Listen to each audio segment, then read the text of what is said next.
হয়েছে? হ্যাঁ বাবা, সেখানে রোজ রোজ বসে থেকে তো তোমার ব্যায়ামও বেড়ে গেছে। না পিসেমশাই, আমার ব্যামোর কথা আমি যে কিছুই জানি না, কিন্তু আমি সেখানে বসে থাকলে খুব ভালো থাকি। সেখানে বসে বসে তুমি এই শহরে যত রাজ্যের ছেলেগুলোর সাথে ভাব করে নিয়েছো। আমার দরজার কাছে রোজ যেন একটা মস্ত মেলা বসে।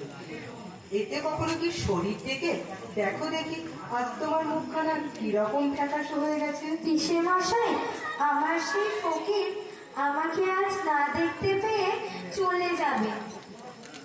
তোমার আবার ফকির কি? আমি তো কোনো ফকিরকে জানি না।